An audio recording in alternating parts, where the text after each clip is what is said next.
Just leaving the gym. And yeah, this place is bumping. It's so busy. It's 7:30 right now. I got here around 5, I can't remember. They just opened a new gym here in town, and this place is still crazy busy, so we should probably open another gym here. Anyway, I had 2 thoughts recently, or while I was in there. And so earlier, this will probably be in a previous video, but this is me coming home from the gym. The one I just did was on the way here. And I was talking about our supplement company, and while I was in the gym, so I did lower body today, and I did high volume. And I'll get to a point on these days that I've gotten where I get lightheaded, or sometimes, or typically it's when I go really heavy, like on squat or something, and I'll get super lightheaded after just using so much energy and affecting blood flow and everything. And one cool thing that I had happen with these supplements I started taking is kind of a effect I wasn't really planning on, but a cool effect was we have a product that's made for your cognitive function, your mind, and it increases blood flow to your brain, and it's clinically proven to work in like 15 minutes, increase reaction time, all that stuff. And it was originally designed for people who are coding or gaming, sitting at the computer and want that flow state, that very focused attention. And anyway, as I've been going to the gym using this, I'll take it before with my pre-workout. And a side effect that I've realized is on the days that I do heavy lifting, the likelihood of me getting lightheaded or that feeling is not as much.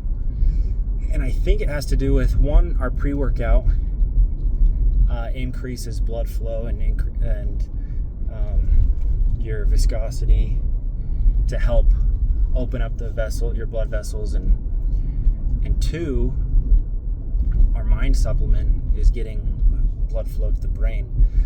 So some people may have done this. I got to do some market research and see, but I almost feel like our mind supplement could almost be used as a focused pre-workout, meaning like, that mind muscle connection.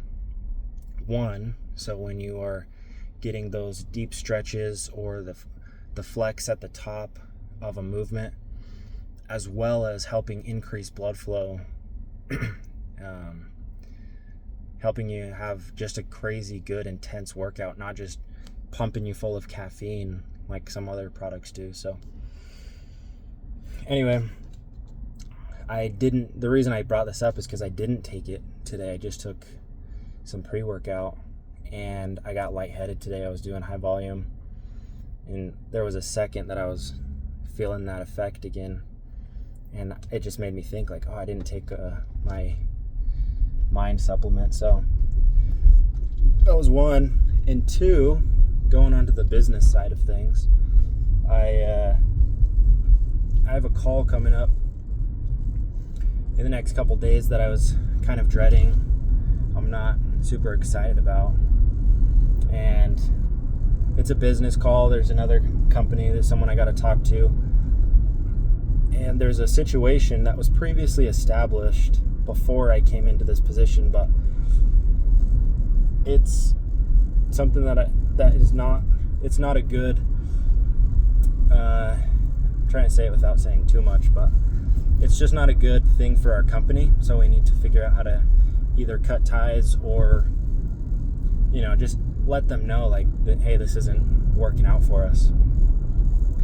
And it wasn't me that put it together, but I've got to be the one to bring it up to the owner and it's kind of uncomfortable, but as I was working out, I was thinking about it, and I was like, you know what, honestly, I've had calls like this that are uncomfortable, and I'm trying to come up with things that I can say, excuses, and when it comes down to it, like, just be honest with people and tell them exactly how you're feeling.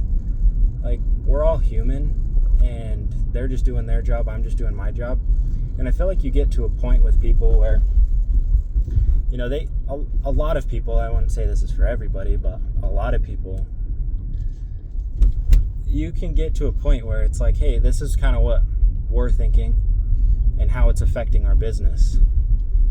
And I think they'll appreciate the honesty, and you don't have to dance around the hard part, and just kind of tell them how it is and get on a personal level with people. And it doesn't always have to be so professional, and it could be more personable. So anyway, once I kind of shifted my mindset to that idea of, just be honest. When I talk to this person, tell him what's really going on, and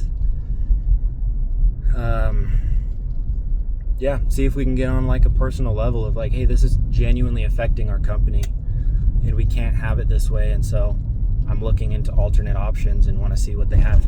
I did sales for a while. Sorry, it's really hard to see me, but I did sales for a while in terms of like door-to-door sales. I did life insurance, I did real estate. I've done a lot of different types of sales, and the easiest time that it is to sell to somebody is when you get on that personal level with them, when you can actually understand what their problem is and where you can solve it. And some of my favorite things, and some people might say this is dumb, but some of my favorite things that I've seen people who do sales is when they say, you don't need our product. Being honest with someone and not trying to just force it. Like, you know what you have to offer, and when you can get onto that level with someone and just say like, hey, let's figure out how can I help you, and can this genuinely help you? And if your product is good enough, there's usually a way that it can solve a problem for almost everybody, depending on what you're selling, or you can come up with some reason it will help them. But some of the first lessons I had in sales was, you're gonna have to get over like 7 objections before you get to a yes. Which is true. When I was knocking doors, there's so many times when they say no, and then you come up with something of why they should or they should consider, or you just kind of brush it off. And they called it resolve is close. And while I think that's good, like it's true, it's often presented in a way that's like inconsiderate of the person. Like, you're just brush off their objection because you have something memorized and you know exactly what their objection is, and you have something memorized you're gonna say. Where if you actually listen and see what their objection is, and think, how can my product actually solve your problem, instead of just reciting your memorized pitch, those are always the easiest sells. Like, and the people can tell. They can tell when you're being genuine and trying to help, and they can tell when you're just trying to get a sell. So it's kind of that mindset I am putting into this call of like, you have an uncomfortable call, you have an uncomfortable sales pitch. Remember, everybody's human. Really just listen. Don't worry something my mom said before that stuck with me is, don't worry what other people think, just worry about other people. So see what what is their actual problem. Like this guy I'm going to call, see, he's trying to solve my problem and has something to offer. So for me to be respectful of him is to not dance around what it is and actually tell him what my problem is, and see if we can figure something out. So anyway, those were the thoughts on my mind today during my drive, or I guess during the gym, but now that I'm home. So anyway, peace.